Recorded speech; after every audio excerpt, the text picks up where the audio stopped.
Hello, everyone. Good evening, good evening, good evening, and you are welcome.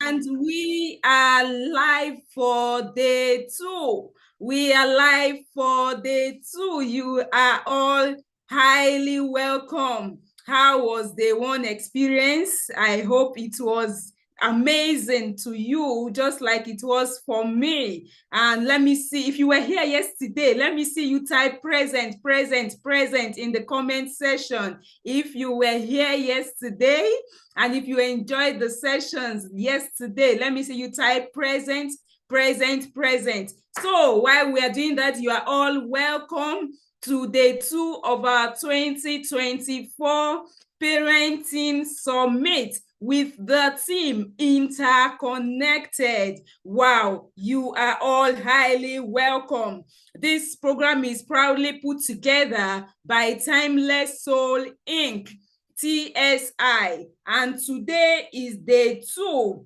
You are all welcome. We welcome all the parents. We welcome you for your time, for your investment. Thank you so much. So my name is Coach Rachel Henry, and I will be your moderator for today. I am an adolescent coach and mentor, and I mentor young people between the ages of 8 to 25 on how to maximize their potentials. I will be your co-host and co-moderator for today. Without wasting much time, I want to introduce the topic for today's session, which is emotional intelligence for parent-child communication. And our speaker for today is going to be no other person than Chidinma Nwobi. So our session objectives for today will be to define emotional intelligence and its role in enhancing parent-child communication, to identify key emotional intelligence skills that parents can develop, and to demonstrate practical applications of EI in daily interactions with teenagers. EI, as we all know, is emotional intelligence. So if you are excited for today's session, if you are excited and you are pumped up, kindly drop something in the comment section. Yes, you are highly welcome. Without wasting much time, we want to introduce our major sponsors. Of course, you know we have sponsors for this program, and our major sponsor is no other than Lotus Bank. Lotus Bank, thank you so much. We see what you are doing. We appreciate you. I'll call on the admin to run the ad for Lotus Bank. Thank you, admin.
Yes, thank you, Lotus Bank. Thank you for going on this journey with us. Now, quickly, let me say that I am not here alone. I am here with my beautiful co-moderator for this evening in the person of Mrs. Aziza Yunus. You are highly welcome, ma'am. Over to you, ma'am. Thank you very much, Coach Rachel. Thank you for having me here. Good evening, everyone. It's great to be here again. I believe we are all excited as we have already been, let me say, wired up last night with Coach Chris Forward's session and Coach Rico's session as well. So are we already? Are we already here? Can I see your hi? Let me have your hi there, please. Good, much. Good. That's good. Interesting. That's impressive. Thank you. So today, I just want you to know you are in good hands. You are in good hands, so much so as in like, you don't want to know what Coach Nwobi is going to deliver to us. Yes, thank you. Hi, Bilkisu. Hello, Safumi. Thank you. Oh, that's good, Yasmin. Thank you so much for coming on board. I can imagine yesterday was a real time bomb for us, an eye-opener to all of us, right? Good. So Coach Dimma Nwobi is taking us, the parents, on the journey that will enable us to have emotional intelligence with our kids. And I'm sure we are super ready for this. So let me introduce to you Coach Dimma Nwobi. Can we have that one, please?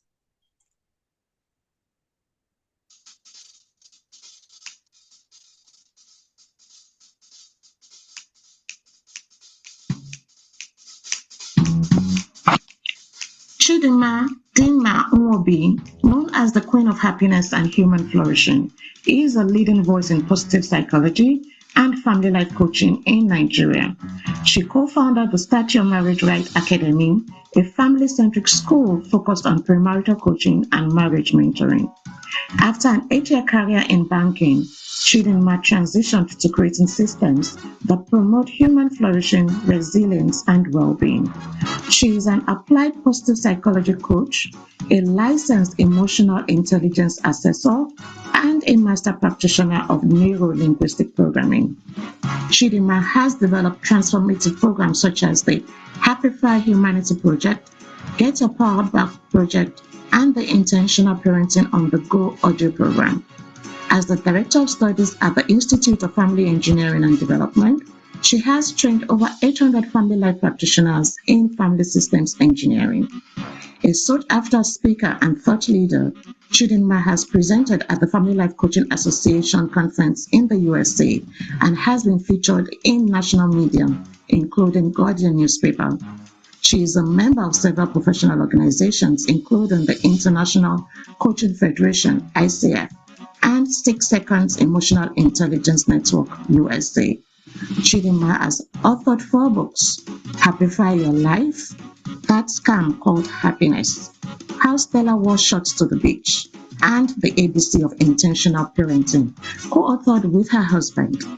Married to Chinedu Nwobi, they are raising 4 children while leaving their legacy of fostering happier families.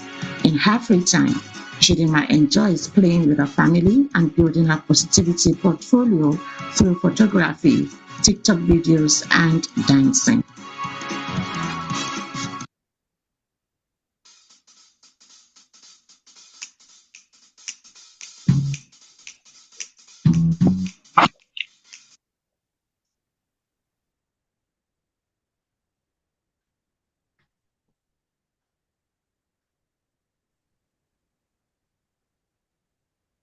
Hello. Ladies and gentlemen, yes, we have the one and only Mrs. Chidinma Nwobi in the house. Over to you, ma'am. All right, thank you, Rachel. Thank you, Laifa. I hope I did not murder that name. And thank you, the entire team, for putting the... Oh, it's light. My eyes, I'm wearing glasses and I'll see F. All right. So welcome everyone. And I'm glad to be here. And we are going to be having an interactive session. I will be sharing my slides as we go on. But first of all, I want to acknowledge the effort put in by Amina and the entire team at Timeless Soul, because conversations with parents and adolescents is something that we must, keep talking about and keep hammering on. So just to be sure with my moderator, I am told I have 40 minutes, so I will get going so Yes, that ma'am. we can maximize the time that we have. So yeah, like I said, if you've been in any of my sessions, you will know that I like to have interactive sessions. So when I'm asking questions, I expect that you should answer either by, for now, use the chat room so that we can make it really fast. So the topic I have to discuss with us is emotional intelligence for parent-child communication. And in this regard refers to the adolescent. But there are key things I want to establish before we go right into the conversation. So just to put some highlights there, when we talk about adolescents, we would know that based on the changes happening in the brain of a child from development to adulthood, neuroscience has put adolescent between the ages of 10 to about 24, because that is when the remarkable changes and restructuring happening in the human brain happens. Adolescence is a window of, it can either be an opportunity or it can be a threat. And it's important that as parents who are raising these adolescents, we recognize what is happening within these times, within the ages of about 10 to 24. Nature begins from early adolescent, 10 years, nature begins to prepare your child for the unfamiliar. Nature is preparing your child for the uncertain. Nature is preparing your child for the unsure. Nature is preparing your child for the uncomfortable, which is why the things that happen then happen. How is nature doing this? Because I can bet you as a parent, if your child at 30 is still dependent on you, still coming to ask you before they make a decision, still strapped to your girdle or to your clothes, you would definitely want to push the child out. So nature in itself begins to prepare the child to step away from you. And so what does nature do within this time?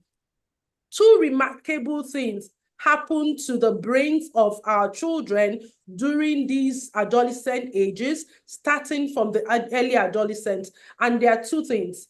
I want to use this as a background even as we continue the conversation. One of the things that happens within the age of adolescent is that nature tweaks something in the reward circuitry of the brain. I will keep it as simple as possible. If you the neurotransmitter dopamine is what is responsible. When we secrete it, we feel pleasure. And then when we secrete dopamine, we even want to do more things that would help us secrete more dopamine. So that's why dopamine is referred to as the more pleasure-seeking hormone. Now, within this adolescent age, that nature is trying to make our children go towards things that are unfamiliar, uncertain, unsure, it reduces the baseline, the threshold of this pleasure-seeking hormone in them. And then also makes it that it has a high speed of release. Why is that so? Because nature wants them to be daring. Nature does not want your child to still remain scared, to still remain, oh, what daddy tells me, what mommy tells me. So it makes that hormone that gets into our bloodstream when we do something pleasurable to be low, which is why your child, a typical adolescent, is moody. A typical adolescent to this moment is vibrant, the other moment he's moody. And that same thing happens in the brain, makes the child to be prone to high emotions. So emotions intensity is very high for an adolescent. And because when they release this dopamine, the speed of release in your adolescent is higher than it is for you as an adult. So the child, when he does something that is thrilling, something that is pleasurable, the hormone releases at a very high speed. So your adolescent wants to do more things, which is why they are prone to addictive behaviors.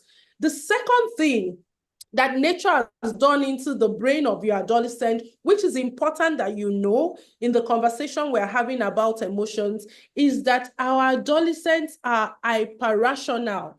They are prone to hyper-rational thinking, which means that they like to do things for just the pleasure without counting the cost, without knowing the disadvantages of it, which is why they go for thrill seeking. It's important that you understand this so that when we begin to move into emotional intelligence, you know what is happening to your child that is different from how you approach emotions. Now, when it comes to parent-adolescent relationship, every adolescent needs at least one responsive, resourceful, and resilient adult. I didn't say parents.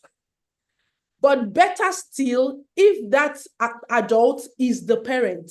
But even if you, as the parent of your adolescent, you are not able to be resourceful, resilient, and responsive, you can get your adolescent a role model to play this role, and your adolescent will still do well.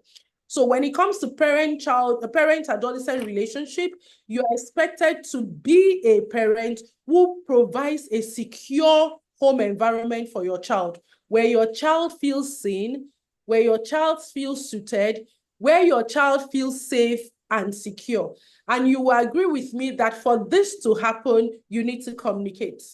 For your child to feel seen, then you need emotional intelligence. For your child to be suited, you need emotional intelligence. For your child to be safe and secure, you also need emotional intelligence. So with this background, let's touch a little bit on what communication is. To communicate, the word communication stems from the root word, the Latin root word communicare. And communicare suggests to share something. It suggests to impact. And then it means to make something common. And if you also look at communicare, being a word taken from the root word communis, it simply means to make common, to make something shared by all. Let's bring it to communication, because a lot of us parents think that communication is just giving information, giving data, giving instructions, telling your child what to do, especially for an adolescent that I just described for you earlier. Communication means to share, to make things common. It means that communication is not just about giving instructions or passing information. Communication is about shared understanding. And when you bring it to communicating with your adolescent, who I said nature is preparing to step into the world that is unfamiliar, the world that is uncertain, the world that is unsafe, it means that to communicate with your adolescent is to impact your adolescent by creating meaning together. So if somebody didn't get this, take this down. Communication is creating shared understanding. So when you are dishing information to your child and your child is not understanding, you are not communicating. When you are telling your child what to do and your adolescent does not understand why he should do what you are saying he should do, and what you are saying he should do will do for his life, which is meaning, then you are not communicating. So if communication is you co-creating meaning with the person you are communicating with, in this case, your adolescent, if communication is shared understanding, how can you now communicate with this child deploying emotional intelligence? So my question to you parents listening to me right now is this. Can you name 2 or 3 emotions that you have felt this week? And we are on Tuesday, so quickly, I need responses. Name 2 or 3 emotions that you have felt this week. Where are the parents of teenagers? We are here to talk emotional intelligence. And if nobody has felt any emotions, then we'll just drive you straight to the nearest teaching hospital because it just means that there is something that is not humanly right with you. Okay, so I hear that. So people are saying happy, frustrated, anger, sad, happy, excited, frustrated, anger, overwhelmed, disappointed, fear. Thank you for sharing that. Because communicating via emotional intelligence begins from you being able to feel what you're feeling. Because if you can feel what you're feeling and identify with what you're feeling, you cannot support your child in feeling and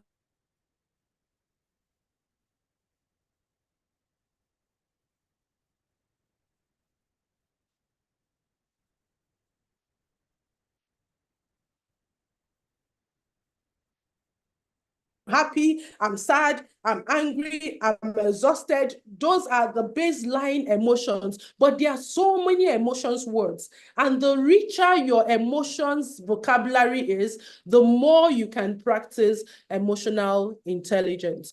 So let me tell you a story, and hopefully the story will take us to the next session. There was a little boy who stumbled on a butterfly wrapped in the cocoon of the butterfly. And this curious little boy was just observing the butterfly in the cocoon. And the boy was like, oh my God, there's something tiny inside here that is trying to escape. Then the butterfly inside, tried and just created a little hole out of the cocoon. And the young boy sat and was looking at the butterfly and was like, you know what? This butterfly is struggling. So the little boy went, took a stick and opened that hole that the baby butterfly had created so that the hole was big enough for the butterfly to fly out. In the young boy's mind, oh, now that I've set the butterfly free, it will just come out and it will fly away. But lo and behold, the tiny butterfly, the lungs had not developed, the wings had not developed, the legs had not developed, that although the young boy opened the cocoon for it, the butterfly died prematurely and could not fly out of the cocoon because the process that the butterfly was going through inside of those cocoon in the time of struggling, trying to open the cocoon, was part of the growth process. Which is why I say to you, as a parent that is raising adolescent, your adolescent is a rebel with a cause. Maybe the parent who said, I've been frustrated in the last 1 week, I've been angry, perhaps it's your adolescent that is making you feel frustrated. It's your adolescent that is making you feel angry. Oh, they are not waking up this holiday. They are not doing what you're telling them to do. They are not obeying you. They want freedom. They want independence. They are being that. It is because the entire frustrating process that your adolescent is going through is like that butterfly in the cocoon. If you step in to save it, to do the things for your adolescent that your adolescent should be learning, you will truncate the process and you will release your adolescent prematurely to the world, and your adolescent may not thrive. If you also do not sit back and support your adolescent will not learn the skills that they need.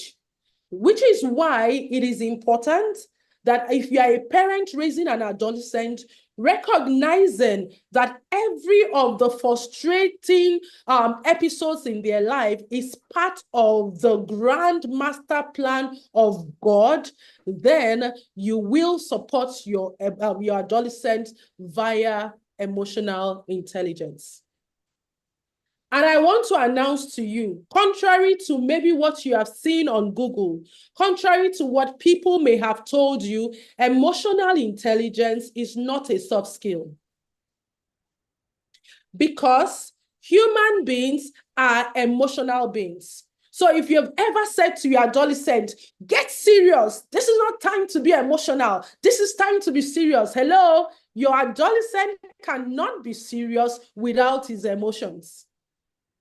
Because Emotions drive people, and people drive success.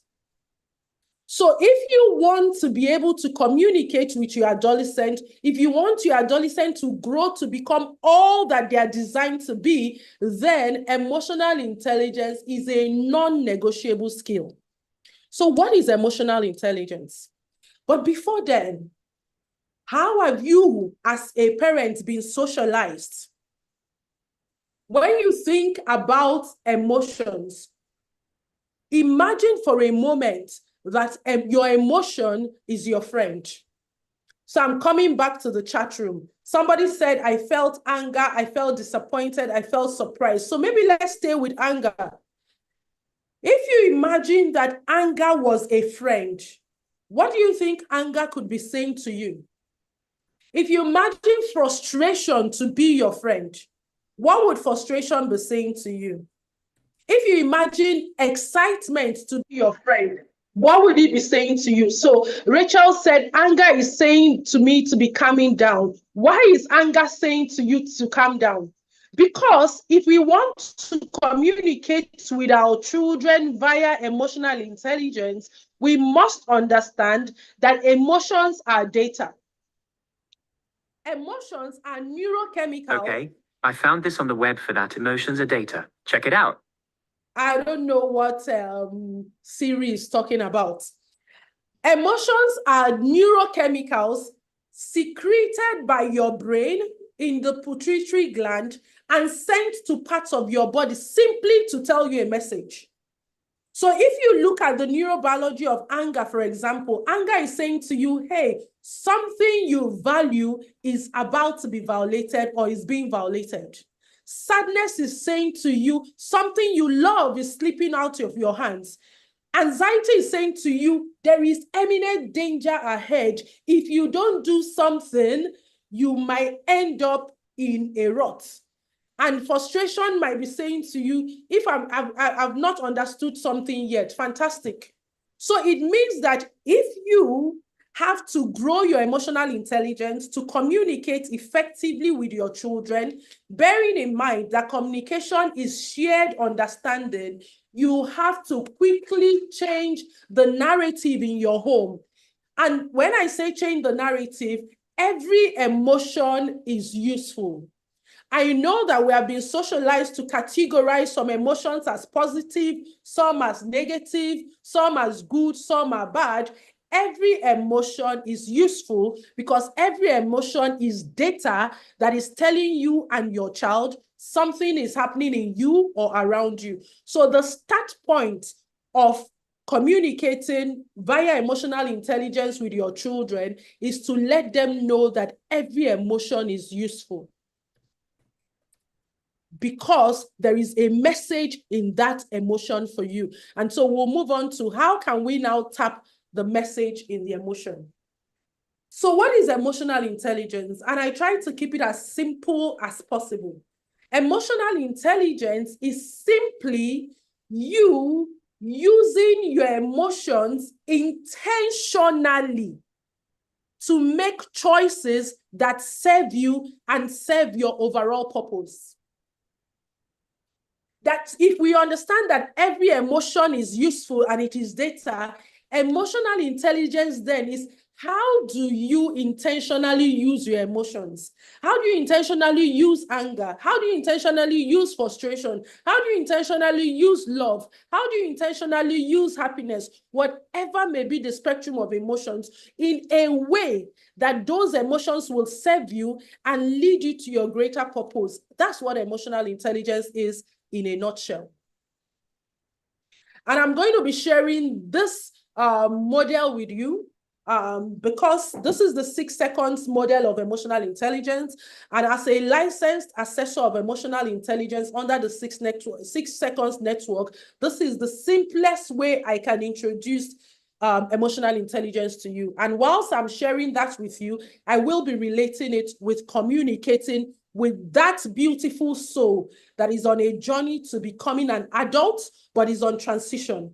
With that beautiful soul that the emotional brain is so charged up with high intensity, yet your adolescents rational brain, the center of the brain that is responsible for decision-making, critical reasoning, emotions regulation, morality is still highly underdeveloped. That's what neuroscience tells us about your adolescent. So what's emotional intelligence in action? It is as much as we can look at it through these three pursuits: knowing yourself, choosing yourself, and giving yourself. And if we start from the first one of knowing yourself, it means becoming more aware, noticing what you do. So what is the ambience in your home? What are the systems that you have set up in your home with your relationship with your adolescent, that as an individual, the parent, and as an individual, your child, and as a community, the family, you are able to notice what you're doing? You as a parent is the first emotions coach of your child. And if your child has transitioned from infancy to school age to adolescent, the model of parenting that you use for your adolescent child is not the same that you use when your child was less than 10. Because even when you look at the development of the child has grown to a place of co-partnership. So as the emotions coach of your child, how aware are you? I mean, I asked a question: what emotions have you felt recently? A good number of people answered. But for some people, they will just say, somebody will say, what emotions did you feel? The person will say, I did what I did. No. You doing is not an emotion. An emotion is a feeling. So if you are not in tune with if you are not aware of your emotions, you can't be aware. Your child is telling you, I'm feeling rage right now. You don't say, in this family, we don't feel rage. How can you be feeling rage? That is so intense. No, you acknowledge what the child is feeling, because emotions intelligence starts from, first of all, embracing your emotions, validating it, naming it. There is a cliche in the emotional intelligence world that says that if you name it, then you can tame it. But I like to reframe it to, if you name it, then you can use it. Because the goal is not necessarily just to tame the emotion. The goal is to tap the data from it and to use it. And the next one is choosing yourself, being intentional, doing what you mean to do, and then, of course, doing it more purposefully for a reason. So let's get into the nitty-gritty of how this applies in our homes. And I love this quote by Viktor Frankl. It says that between stimulus and response, there is a space. Between anything that happens to your adolescent, anything that happens to you, anything that triggers your family, between it and the response you give, either as a parent, either as an adolescent, either as a family, there is a space in between. And in that space is your power to choose your response. It's within that space that you apply emotional intelligence. It's within that space that you choose how you are going to use your emotions, either to serve you and to serve your greater purpose. Because what you do in that space determines your growth and your freedom. So let's explore what you can do in that space. So what is, can we keep the videos off? Because I'm seeing some people joining, is distracting me. All right. So when we come to our homes, let's start with the first part of it. Self-awareness. There is no emotional intelligence without self-awareness. And if you are communicating with your adolescent and you are not self-aware, you may damage that adolescent. And when we bring it to the place of emotions, self-awareness is you being emotionally literate. Please Disabuse your mind, like I said earlier, that there is any bad emotions. Embrace your emotions. When you are communicating with your child and your child is saying, Mommy, I feel frustrated. I feel overwhelmed. I feel sad. I feel rejected. I feel disillusioned. Don't just make it a prayer point. Embrace the emotions. Validate the child for feeling what it is he or she is feeling. I remember a time our son, when he was in year 6, was vying for the sports prefectship. And during that time, he tried everything. He attended the interview and all that, but he didn't get it. Somebody else got it. So one day we went to school, and as we're going through, there's a board that displays the prefects. And I noticed his disposition when he looked at the board and saw the young boy who was the prefect. And then I looked at him and said, what are you feeling right now? He was just looking. I said, say it, name it. And he said he was feeling jealous. And I embraced him and said, it's okay to feel jealous because that means you're human. Because jealousy simply is the data that is released in your body when something you want, somebody else has it. And it's not bad for you to want something, but it's now about what you do with it. So in communicating with your children, please allow them to express their emotions. Do not shut their emotions down. Validate their emotions and help them to normalize that it is okay to feel what they are feeling. Because if you cannot feel what you are feeling, you cannot use it.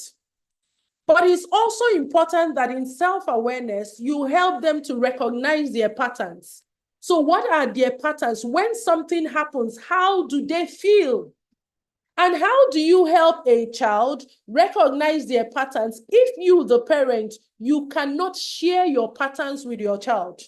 Some of our children never know that we feel sadness. They don't know that we feel anxious. They don't know that we feel jealousy. Because we're trying to be super mothers, but we are all human beings. So in your conversation with your children, do you share even the emotions that you yourself, you're trying to navigate? Because that is where you make them feel seen and you make them feel suited. Then we move it on to self-management. So when you know, self-aware, you know your patterns, your child knows his, how do you now choose? Because what you see in adolescents, because of the low level of dopamine and the hyper-rational thinking that they have, they are most often reacting than responding. They are most often on autopilot, doing that thing that will give them the immediate thrill.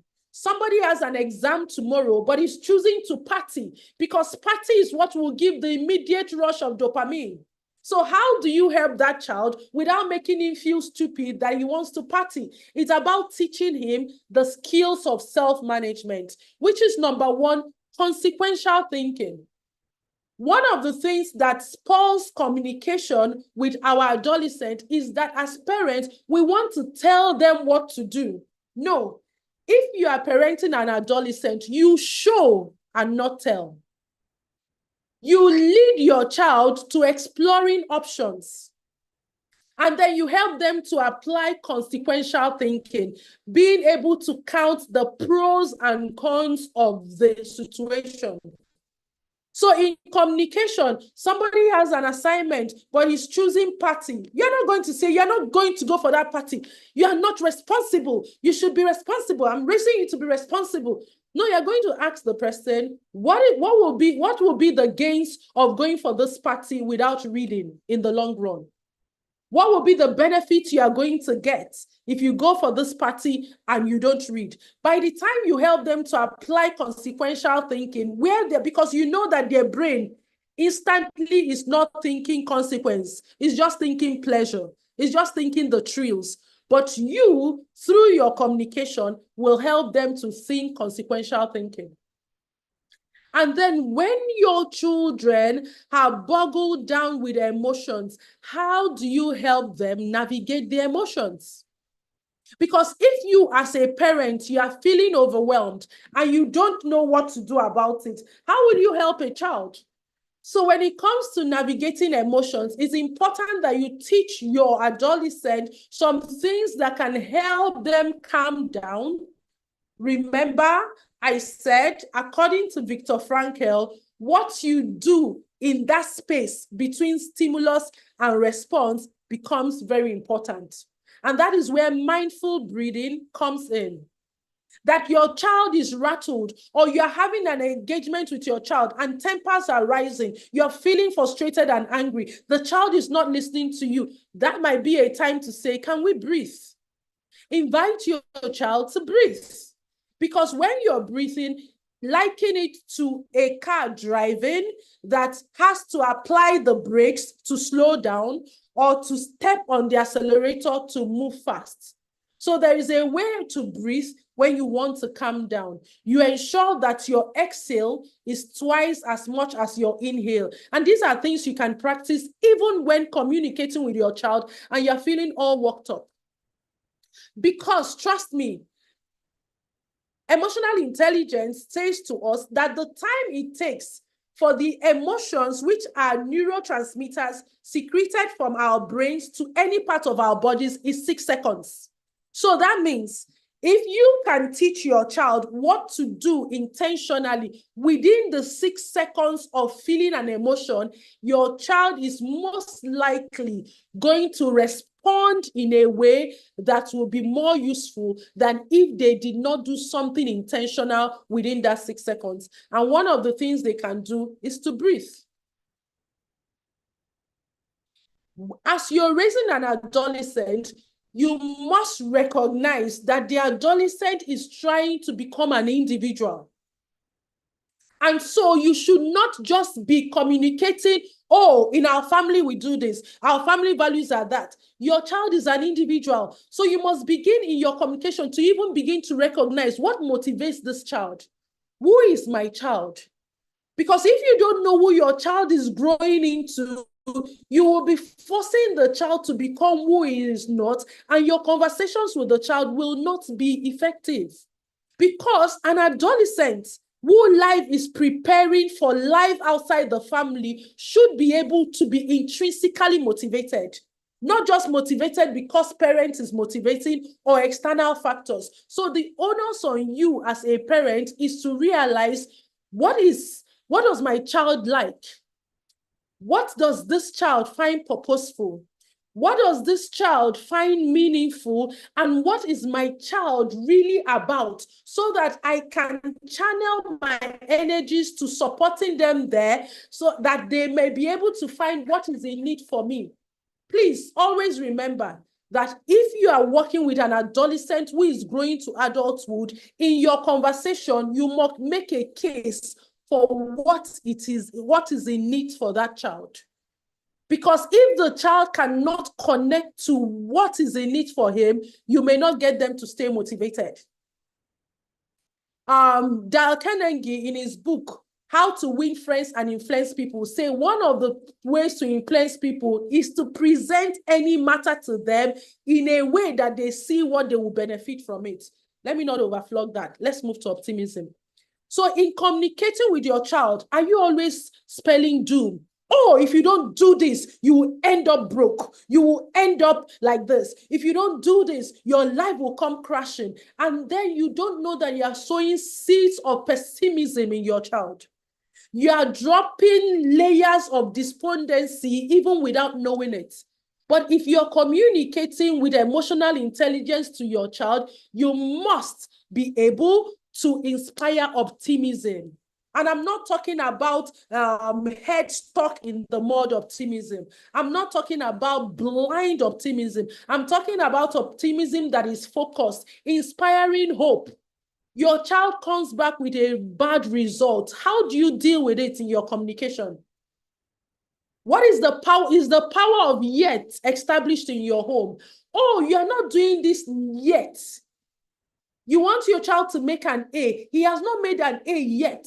You want your child to be more responsible. He is not more responsible yet. That's the language of optimism. And that is how to communicate with emotional intelligence. And lastly, Everything that your child is doing, even as an adolescent that is being raised by you, must be self-directed. This is the one that many parents don't like.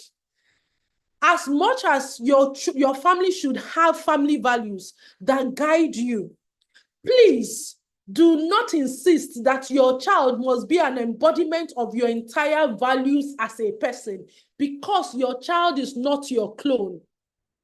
Your child is an individual. Your child is interpreting life based through his own lens that hopefully, if your work of parenting is progressive, the lens through which your child is seeing life will be clear.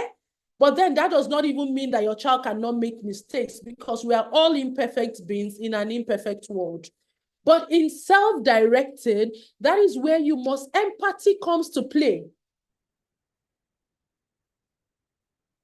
I can't remember his name right now. A monk once said that parents pretend that they do not know that the difference between us and our children is that we arrived on this earth earlier than them.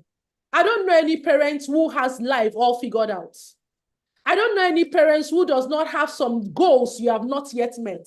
I don't know any parent who does not sometimes wake up in the day and you don't feel like doing anything. But the day your child wakes up lazy, the day your child wakes up without energy, you are like, hey, in our days. Meanwhile, you would rather crawl under your duvet and not go to work if it's not because adulting is adulting you. So why are you pretending not to know that you are also on a journey in this life? You're just older than your experiences. You're not a god. You don't have it all figured out. That's where empathy should come in. And empathy should be established between you and your child. Let me tell you one thing that helps children, no matter how much they are struggling, is a child knowing that I can come back home with my mess and I will not be rejected.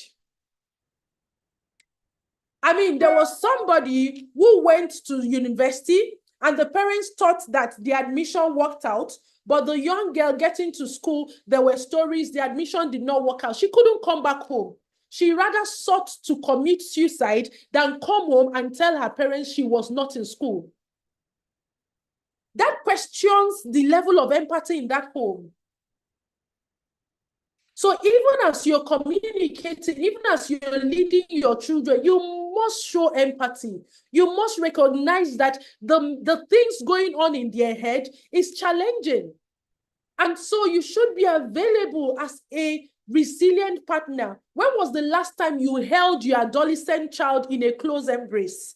And I know many of them resist the embrace. Like, oh, they don't want you to hold them. They don't want to touch them in public because they want to keep the big girl and big boy persona. But do you often even call them in their struggle to say, I see you struggling. How can I help you? That's empathy.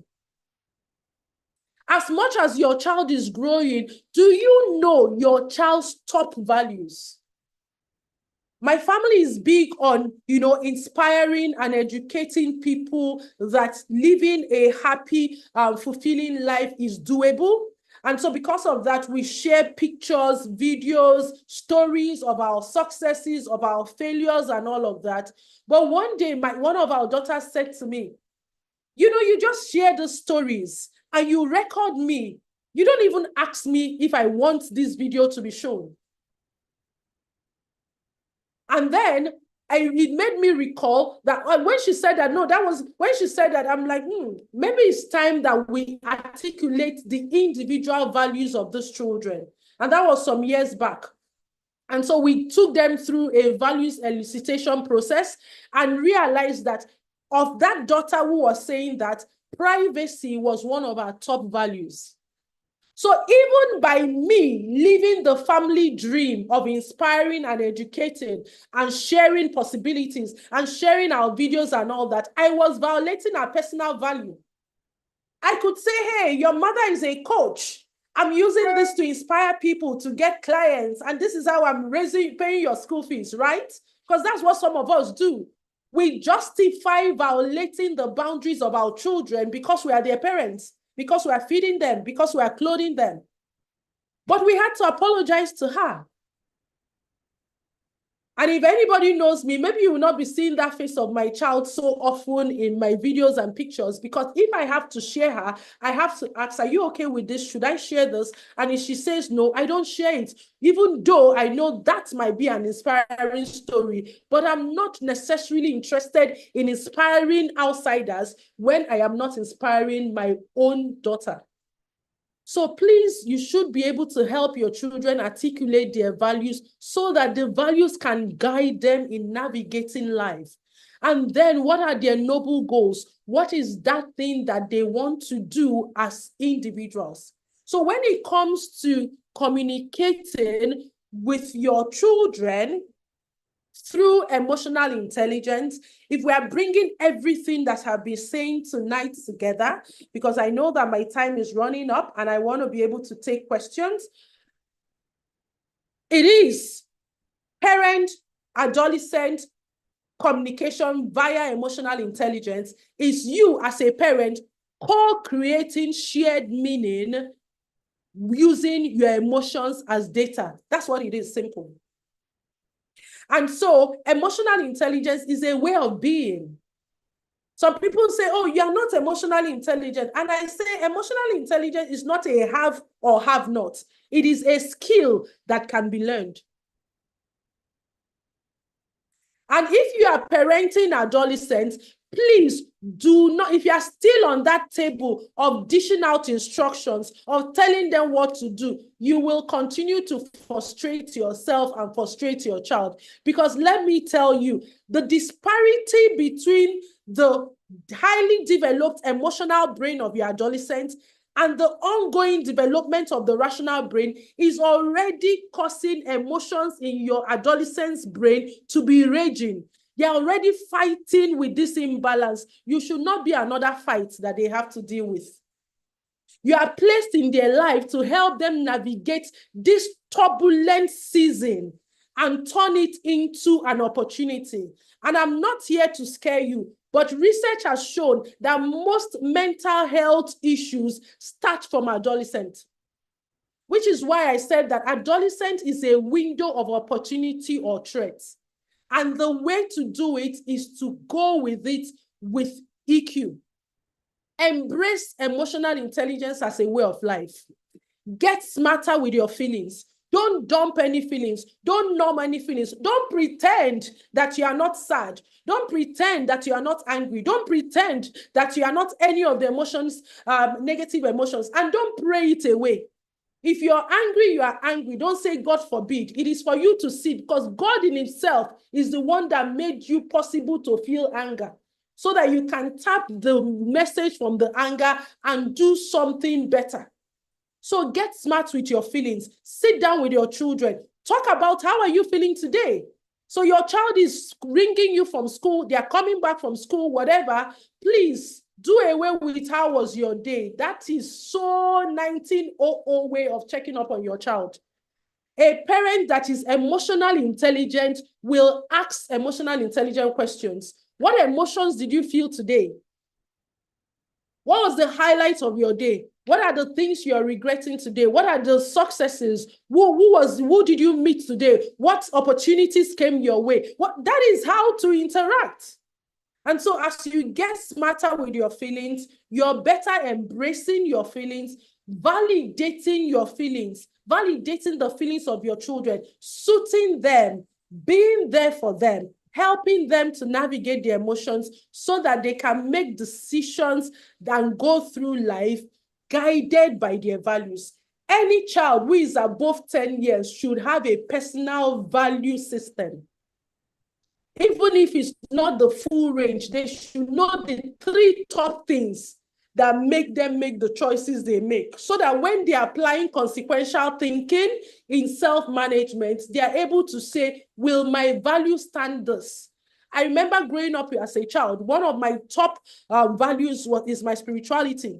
And in my adolescent years, I would mark whatever decision I'm making with my peers with WWJD. What would Jesus do? And if I felt Jesus would not do this, I wouldn't do that. That's living my values.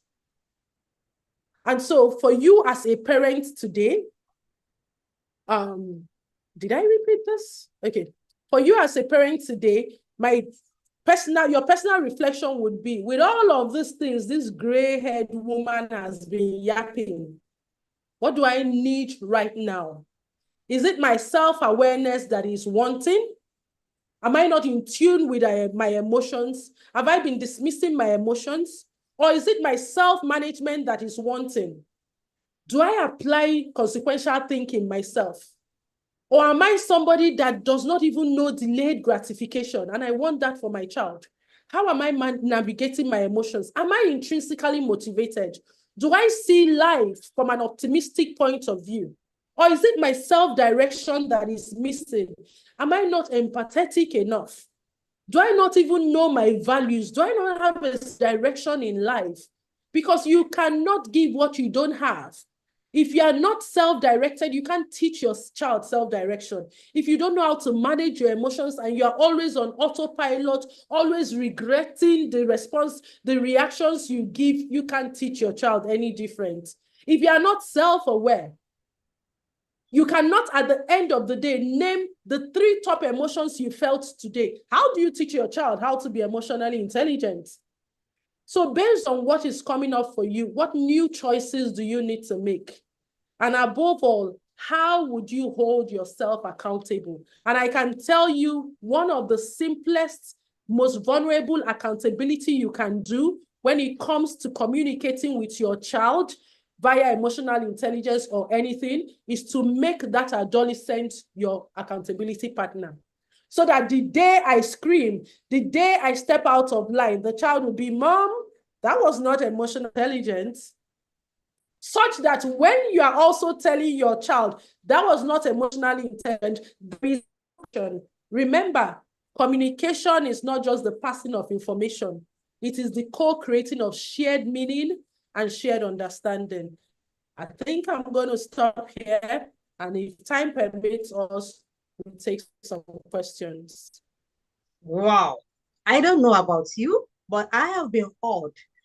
Like, I mean, I'm not disappointed. Our enigmatic coach, Ngobi, will deliver, and she has thoroughly done so.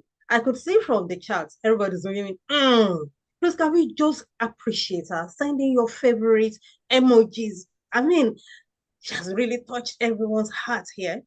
She has awakened so much things in us that we have tried to stem down.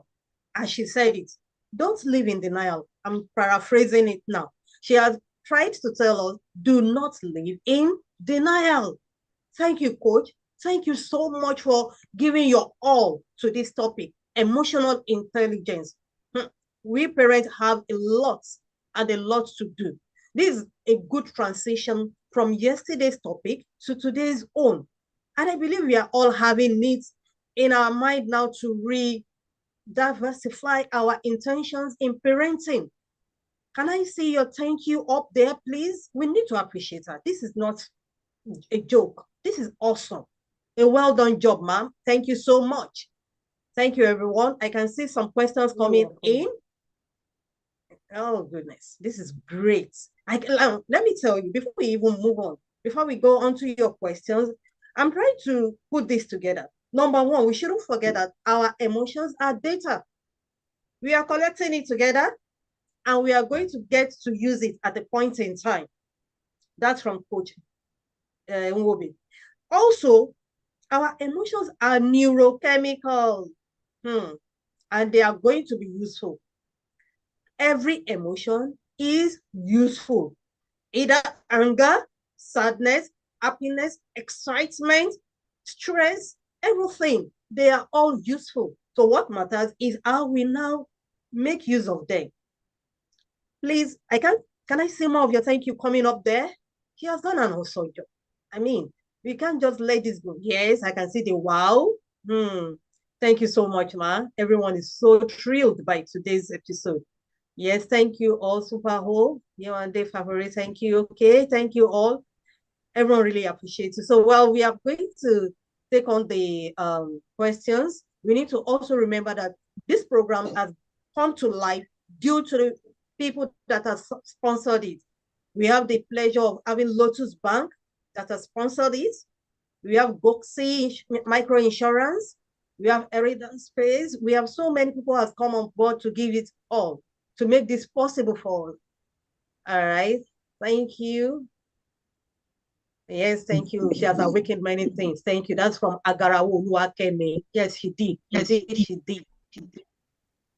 Yeah. 100 naira, 200 naira, 300 naira. Mama Nkechi, oya take. Wetin I wan carry 300 naira do?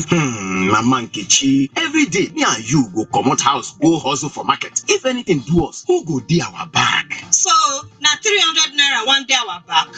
You never hear of Goxi Microinsurance, the first licensed specialized microinsurance company for Nigeria, where they give cheap insurance cover with as low as 300 naira. Goxi Microinsurance get insurance products like Goxi Cooperative Welfare Scheme, Goxi My Business, Goxi Agri Loan Protection, and others wey go give us peace of mind. Oya, make we start now. Goxi Microinsurance no dey give loan, but we go help you carry your wahala with our insurance package. For more information, make you visit them office for Edward and Valeria Plaza, 107 Obafemi Awolowo Way, Ikeja, or make you call 0802 314 0939 and 0815 287 9591. Terms and conditions dey. Goxi Microinsurance. Small money, big help.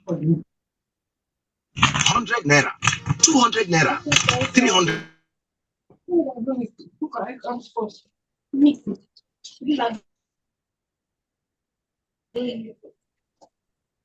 flex. If I want to look clean, not do it. Are we taking? You are welcome back. No, I don't That's I great. don't. Please mute your mic, Mrs. Adebanjo. Please mute your mic. You are disrupting the session. All right. Thank you so much, Goxi Microfinance Bank. Okay, we are back to our questions, ma'am. If someone is saying, Bolanle Savage says, how do I help a child with narcissistic personality? Okay, thank you so much for that. So first of all, I want to find out, narcissism is a mental health condition. So as the child being diagnosed of narcissistic, having a narcissistic personality, or what forms that impression? So that's the first thing. If the child has been diagnosed of having, and you said the child is 6 years old.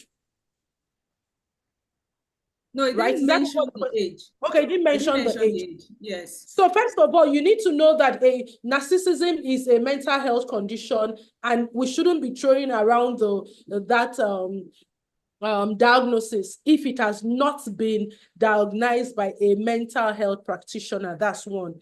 And so when you look at narcissism on a spectrum, it is about somebody who has an unreasonably high sense of their self-worth.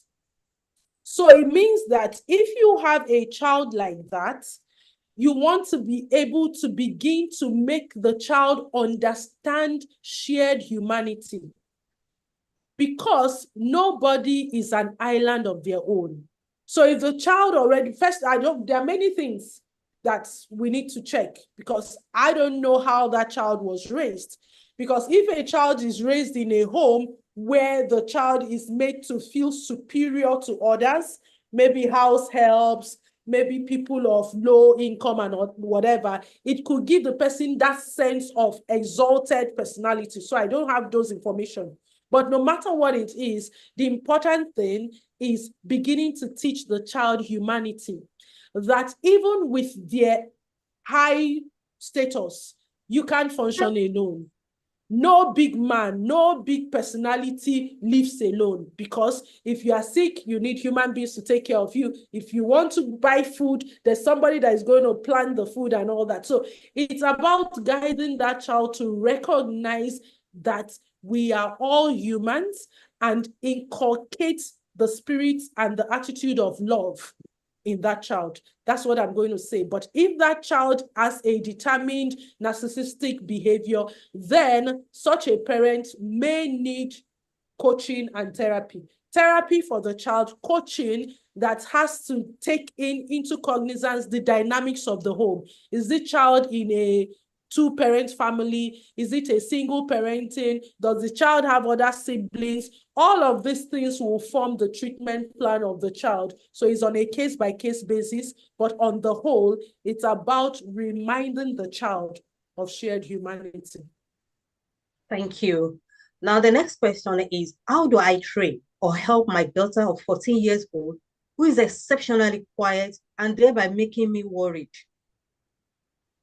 Exceptionally quiet. Okay, so when we say exceptionally quiet, has the child been quiet all of their life? Or is there, that's where we said emotional intelligence being recognizing patterns. Is there a change in pattern? Has this child been this way since? Because there are people that are reserved, there are people that are introverted, there are people that are self-smart, that love their company more than every other person's company, right? So if that is who the child is, it's important that we know our children for who they are in terms of how God has created them uniquely. Because if a child, for example, has a particular personality, the child has a tendency to be withdrawn. If the child also has some things that have happened to them in their life, it could impact. So my first response to that parent would be, is this a new pattern? When did you start noticing this extreme quietness? If it has been how the child has been, then let me take how the child has been. You have to bring the child out of the shell. So in my home, we have 4 children. Our second child was reserved as a child. And so when we're doing things, she just wants to be on her own and all of that. And if you know me, I'm zestful. Like I have extra energy to dash. My husband also is zestful. Our first child is boisterous that way. So we didn't allow her to just sit in her, normal reserve, whatever. When we're doing things, we literally were incorporating her, dragging her. Today, she's not the most zestful person, but she's not who she used to be. So it's about also creating family traditions that would help people grow their areas of weaknesses and maximize their strengths. But if this extreme quietness has not been a lifestyle, you notice that maybe it started at a particular time, then you want to observe what was happening in the life of that child within that time that this pattern came. So it's by, befriending the child, asking questions. Was the child bullied? Was the child rejected? Was the child spoken to in a way that made the child withdraw? All of this requires investigation done with the elements of emotional intelligence so that you can know where the pattern came from and how you can assist the child. But if it's a lifestyle pattern, you could just, introduce family traditions that would draw the child out of their shell. And sometimes you get into the shell with the child. So what does the child like to do? Is it reading books? Can you nominate sometimes to read a book with her and she will explain with you what she read, you explain yours. So as much as you're bringing the child out, you want to also get into the child's world. And we shouldn't see a child being quiet as a bad thing. It could be also personality driven. All right, thank you, Mark. So the family tradition has come up here again. I'm taking this last question, most especially because of the academic session that is going to start very soon. It's a sensitive one, so we need to actually take it. How can we help a child that had a poor performance in school and has been asked to repeat a class? She has been withdrawn and she has kept to herself for a while now. So what do we do in this case? The parent is saying it like the child is trying to run. Thank you. Yes, ma'am. All right. Thank you for that, for sharing that question. Thank you for sharing that question. It's important. There are multi-layers to that. I'm going to start by saying that every child has a different learning capacity. And every child has different learning capacity. Every child has different learning styles. Unfortunately, our Nigerian educational system insists on one learning style. Not one learning style where it is visual, the teacher is talking and all that. Kinesthetic learners are suffering in our mainstream educational system, auditory learners and all of that. So for that parent, first of all, is to help that child feel suited.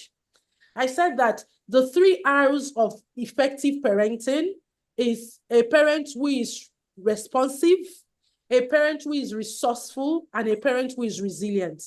So even this child having to ask to repeat is a blow not only on the child, but also on the family. It's important that we help that child validate her emotions. So she might be feeling bad, she might be feeling disappointed and all that.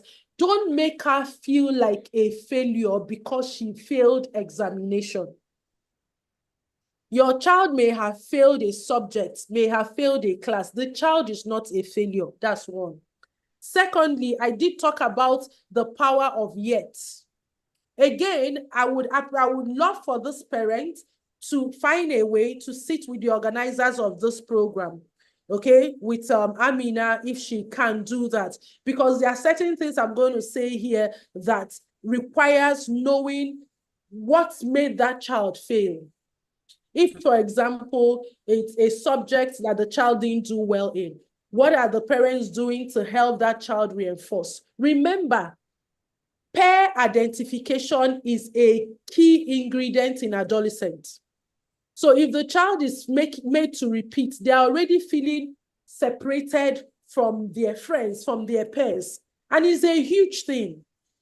So you must validate that. You must find a replacement for the child. I would say, I'll give a vulnerable story here. And I've had a situation where a child of ours was asked to repeat. And I'm sharing this story because I've shared this story severally and I have permission to share it.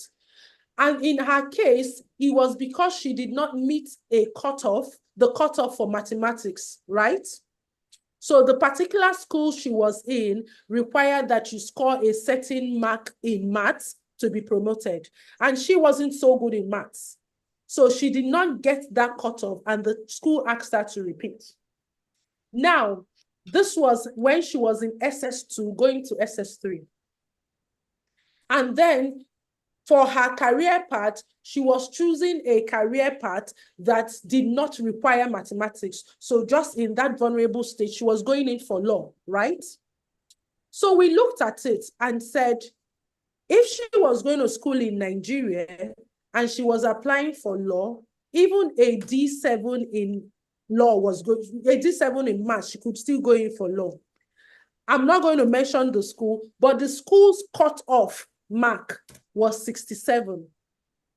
That is there. If you get 67, you failed.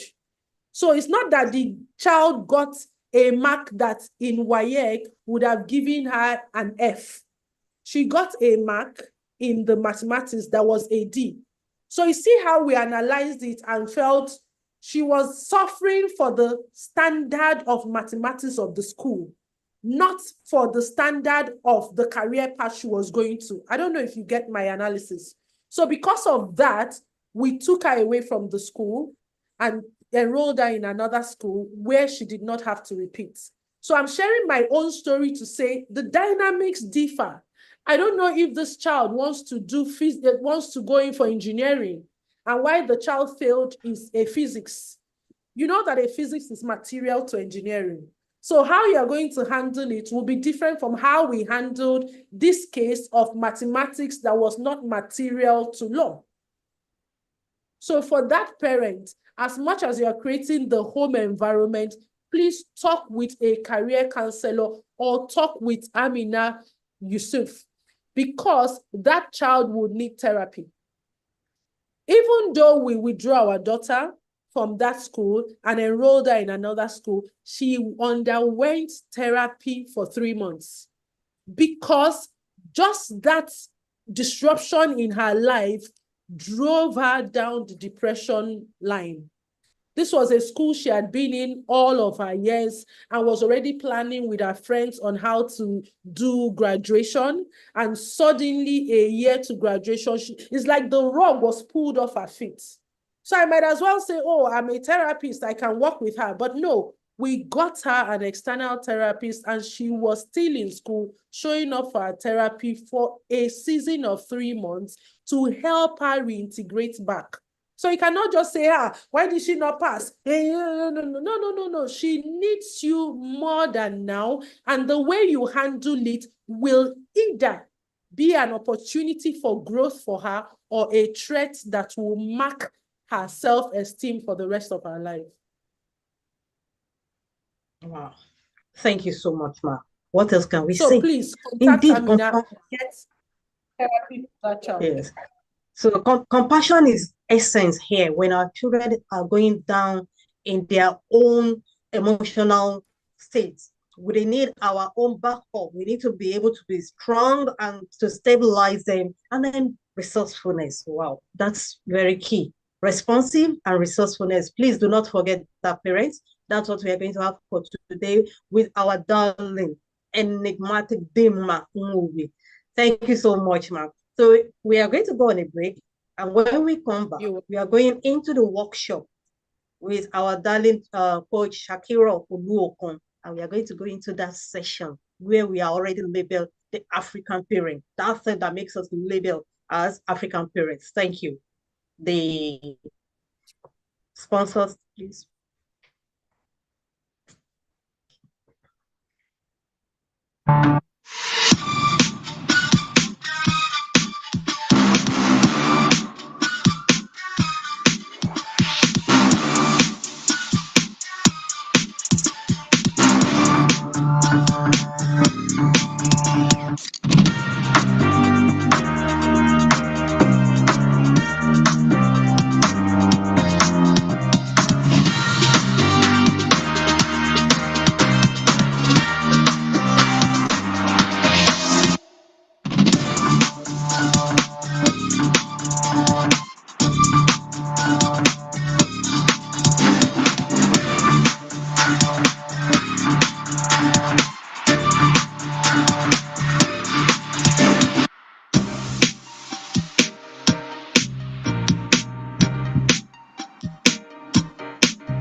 All right, we are welcome back from that break. What a wonderful session it has been with Coach Chidinma Nwobi. So right now we are moving, without wasting so much time, we are moving into the workshop session. And our speaker for this session is none other than Coach Shakira Oluokun. And she'll be talking on the topic, doing discipline right.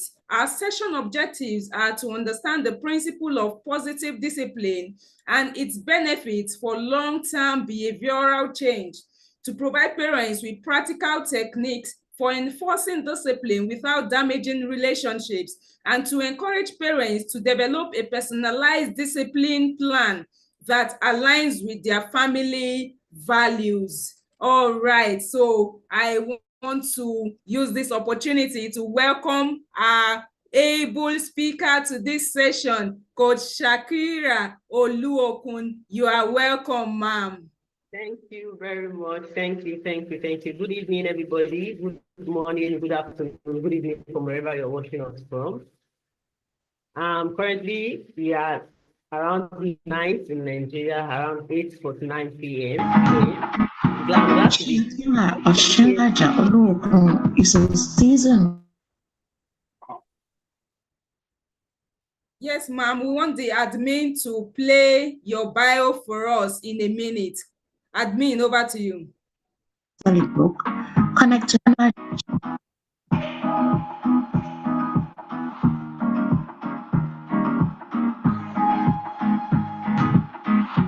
Shakira Oluokun is a seasoned parent coach, certified emotional intelligence practitioner, a family life practitioner, and the founder TP Parenting Academy.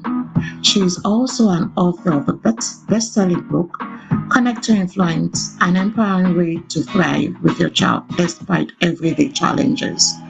As a certified emotional intelligence practitioner, She believes keenly in raising self-aware, emotionally intelligent, and resilient children. As a parent coach, she helps parents gain clarity about self, identity, unlearn and break unhealthy parenting patterns that sabotage positive parenting practices through her coachings and training, thereby helping them to build a positive relationship with their child. As a family-led practitioner, she helps individuals, parents, and couples start right on the journey to build connected, thriving, and blissful relationships and families. Shakira aims to empower parents with the knowledge, skills, and faith that it takes to raise a balanced, righteous, and resilient child. Because she believes that parenting the next generation better is the way to have a better world tomorrow.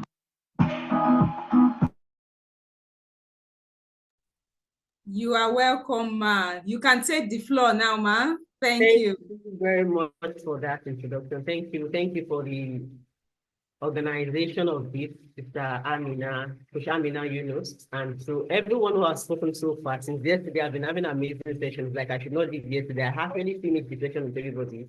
And if you are paying attention, you will realize that this summit was actually organized in a way that you are going to be learning from the basic to the higher, then in a kind of ascending manner. Yesterday, you learned about your adolescence, who your adolescence is. Today, now we're talking about understanding discipline and understanding the role of emotional intelligence. And I must say that with Coach Dimma, I've learned a lot myself too.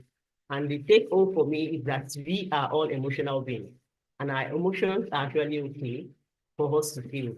So thank you for having me. I'm going to share my screen now with us so we can go ahead. So please pardon me, you might be hearing some background noise. That's my little boy of 3 months. Of all days, we choose today to be the day that is awake by this time. So I had to apply emotional intelligence. While I was getting anxious, preparing for this class, we just woke up 30 minutes to the class. I was like, wow, Coach Dimma is talking to me that I should try and calm down and not get anxious. So please just bear with me. You might be hearing in while I'm having my presentation. So, doing discipline right, a guide for parents and adolescents. If you have to, when you hear the word discipline as parents, what comes to your mind? Please, I want us to respond in the chat room. When you hear the word discipline, what comes to your mind as a parent? I want to read from both. Please, let's quickly do that. You hear the word discipline as a Nigerian, typical African parent, what comes to your mind? For me, I know that discipline means that strict mommy, that strict parent, no nonsense mommy, no nonsense daddy. When they call you a disciplinarian, you know what they mean? It means that you are not approachable. You don't receive nonsense, no nonsense. Yoruba will say "Baju Baron." The sounding slap. For those of you that don't understand Yoruba, it means that when they slap you, automatically you get it right. So I can see it here, Ken shouting, teaching to do the right thing, okay. Correcting behavior, shouting, punishment. All of these that we have said are actually what many of us know as discipline. But unfortunately, as we are going to be hearing here now today, thank you all for sharing. As we're going to be learning here today, all of these are not discipline. All of these are not discipline. So discipline is not beating. So with our adolescents, it's not about beating them. I will beat something to you. That's how you are going to know that I'm your parents. Or punishing them, punishment. People substitute that for discipline. Yeah, I don't want to beat, I will not beat you, but I will give you punishment that never in your life you will not forget. Like my grandmother would say to me, I was raised by my grandmother during my teenage years. She would say that I will beat you and I will hurt you, that you show that mark to your great-great-grandchildren. If you are Yoruba here, you're going to understand what that means, that I will give you a mark that you're going to show to your great-grandchildren that have done this to you. So discipline is not punishment. And discipline is neither yelling. It's not yelling about screaming to get your child to do the right thing. Like they have said yesterday and today, they have take us through the path of understanding the brain of our adolescent, of our teenager, and how it works, and how all of that influence the way they behave. So we have been exposed to the fact that many of the things that we blame these kids for, that we yell for, that we punish and beat them for, they do not have control over them just yet. And that's profound thing that I picked from Coach Dimma's session. just yet. Just like we are also in progress ourselves as adults. So discipline is also not shaming your child. Many of us, we just opt for shaming just to get our kids to do the right thing. And why do we do that? We do that because we want them to feel that pain. We want them to feel guilty for a particular behavior. So we believe that if I shame my child, automatically my child will feel guilty and my child will adjust. So there are many tools that parents use as discipline that they assume is discipline, but it's not discipline. And you see it on social media, even people that call themselves coaches also enable some of these things in the name of discipline. Domestication was one of the things that I also picked again from PF sessions yesterday. It's not about saying that, no, I will not let you, I will show you that I'm the parent here. I will clip down your wing. Meaning like Yoruba would say, no, there can never be two anchors in a flight. There can never be two pilots in a flight. So you have to understand that discipline is not about domesticating the child, and it's not about shouting. Yes, you can shout. We even say it with pride. It's African thing to shout. Who can raise a child in Africa and we not shout? You see people say it. School is about to resume now. You're already setting your child up for failure. Early in the morning, you are screaming, and they say, it's lies because you just have just 2 kids. Because you don't have 3 kids. Because it's like you don't even know what's happening in my own house. Shouting is not discipline. All of these things might produce temporary results immediately, but that's not the overall goal. That will not help you achieve.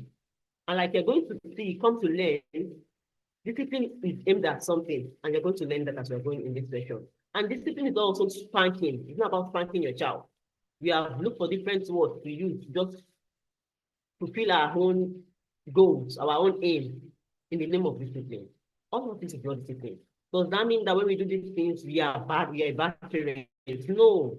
These things are passed down to us by society and it has become normalized. But we can also unlearn them. Just like we have learned them, we can unlearn them, knowing that the goal of discipline is to teach your child. Discipline is about teaching. And discipline comes from the Latin word that means,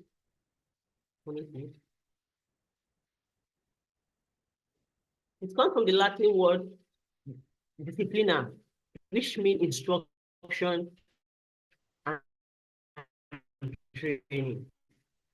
So from the history, origin of discipline is time immemorial and training. So it means that if your discipline is not instructive in nature and is not training your child to become better, it is not discipline, it's not effective discipline. It's not effective in nature. So if your discipline is not teaching your child, instructing your child, helping your child become better, to develop the skills that they need, just like it said yesterday in Coach Miracle session, that this brain, their prefrontal cortex is not even yet developed, fully developed. It takes until the age of 25 before it becomes fully developed. So why are we in a hurry to ask them to deliver what they can? They are not capable to deliver just yet. But discipline, when you do it effectively, over time, you are building the skill of your child. You're helping your child build skills. And you are helping them enhancing the part of their brain that is responsible for making right choices. So you must know that the discipline means to nurture, to teach. And another thing that is common for us here in this part of the world, for those of us in Nigeria especially, is that we substitute the word for discipline for punishment. Yes, we say that a lot. No, we can't go, so I should not now beat the child. No, I must punish the child. No.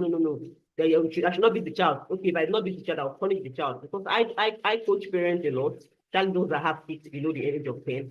And I try to let them know that you don't have to punish your child before they learn something. They'll be like, no, I will not beat the child. I must give the child punishment. No, discipline and punishment are not the same thing. Discipline is aimed at teaching your child accountability and responsibility. That's the overall goal. From what you have been learning so far, if you were not here yesterday in the session yesterday, please go and watch the replay of yesterday's session. That's the foundation. Understanding the brain and how it influences how your child behaves will go a long way in helping you control yourself and calm down when you are over expecting them to deliver for you. So it's about teaching them accountability, knowing that for their actions, they are going to be responsible. They are going to take responsibility for their choices. and there is consequence. So inflicting pain or avenging a child for doing something is what punishment is about.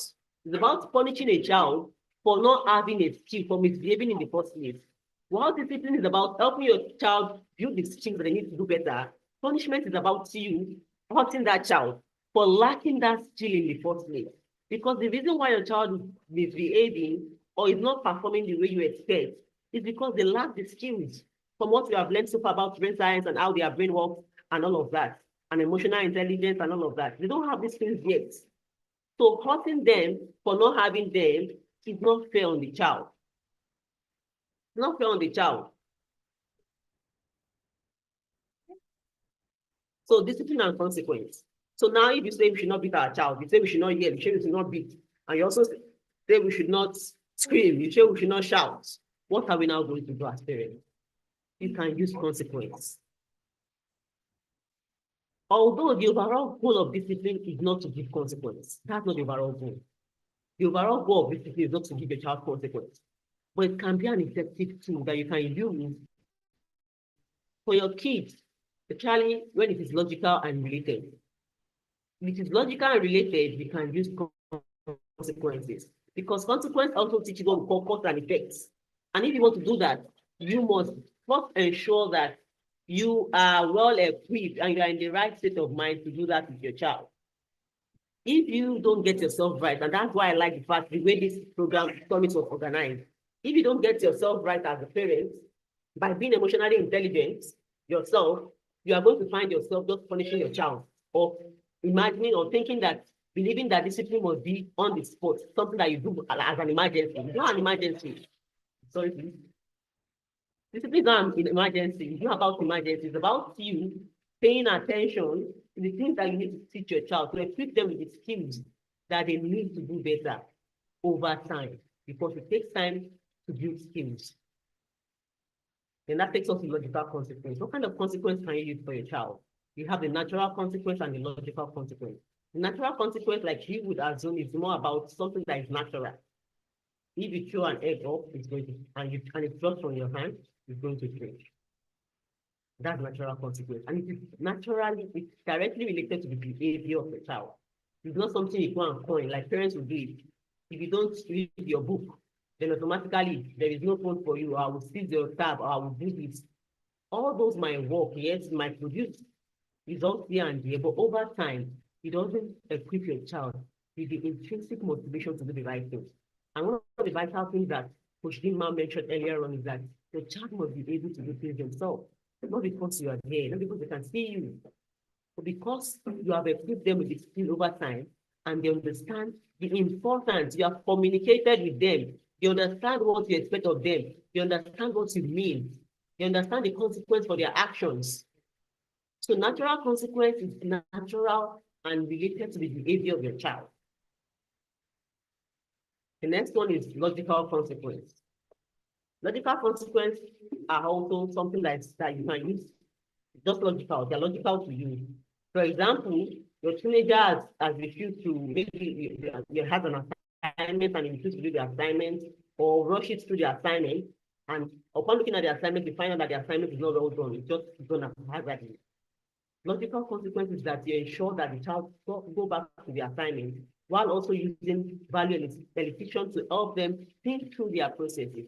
Do you think this is old enough for you? This is good enough for you to submit, and will help you achieve your goal? And that's why I said I like this summit, because yesterday also, PF announced and talked more about the need for us to have family values. Because if you have your family values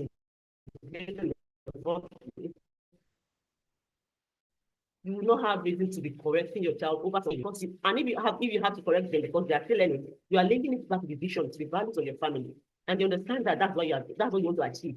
You are not hurting them. You are not making them feel pain. You are not just necessarily telling them to do things that are not expected of. So a child that refused to do the assignment at the right time, or is not doing it right, you are asking them, is this the right thing to do?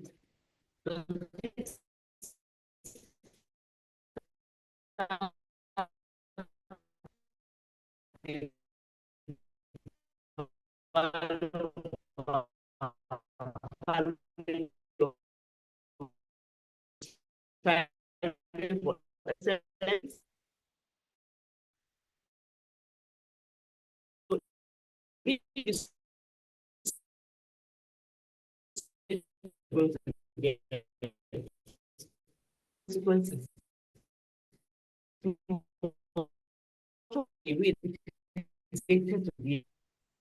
That as well. There's no relationship between us you have refused to the child is not doing well in school, they withdraw everything, privileges. Related. Don't say because you fail to read your book or you fail to help me with chores in the house, with your chores in the house, automatically no playing sex game for you, no this for you. It must be.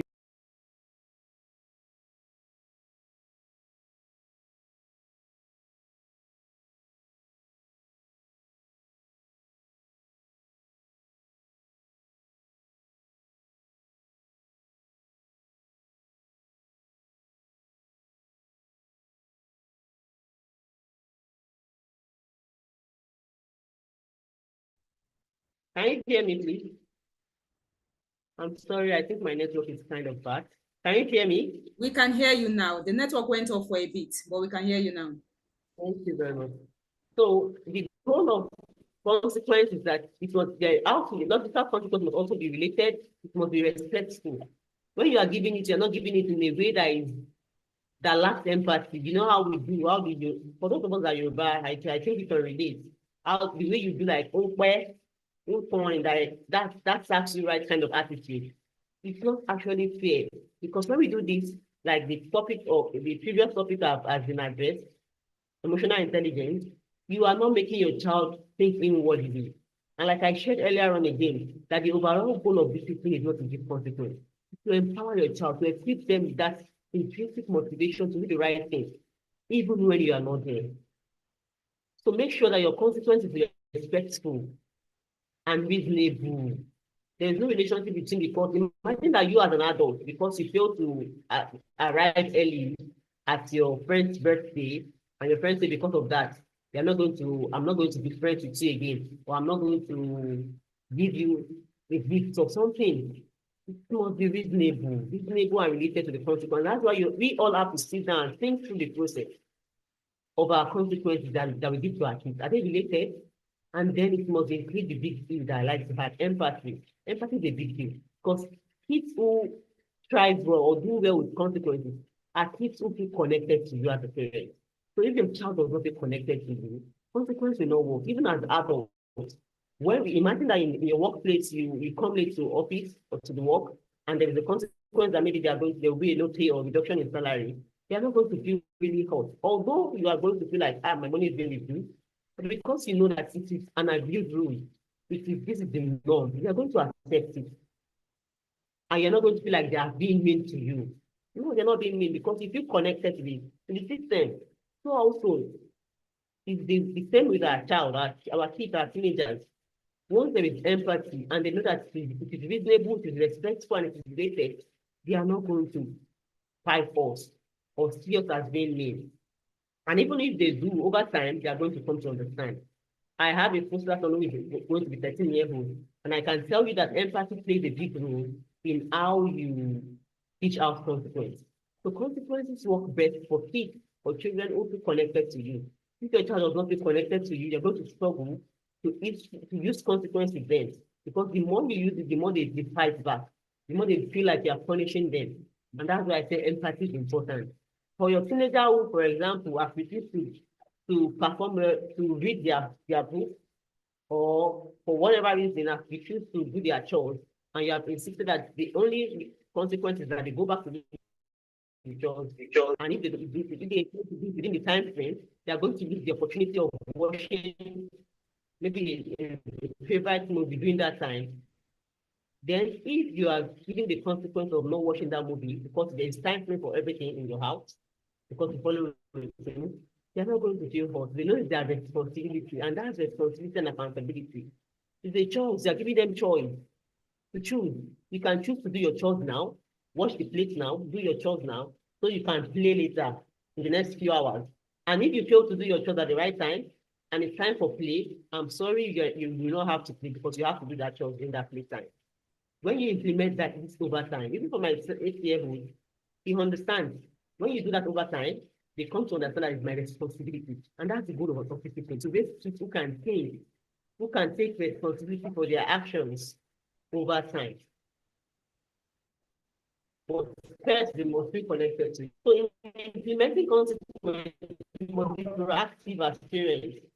Many of us, we wait until things go bad before we start taking action. And that's why we opt for impulse or on the go. Because we are agitated, we are anxious, we are frustrated. Do we even have clear rules in our family that we use to communicate? And when it comes to setting rules, you must involve your adolescents too. Don't just keep them, don't just reach out consequence. Ask them. There used to be a time that my sister's son then, they would constantly, every morning, when he wakes up, he will not go to toilet. When we're about to go to school, while we are in hurry, and we're about to set out, that's when he will say, please, I want to go and to the toilet. And then we have to take him to school. I have to ask him, what do you think we can do? Because I usually find myself angry and upset unnecessarily because we just want to pass, just something of nature, right? I will get upset because I'm focused on my own time. I don't want to get late to office and all of that.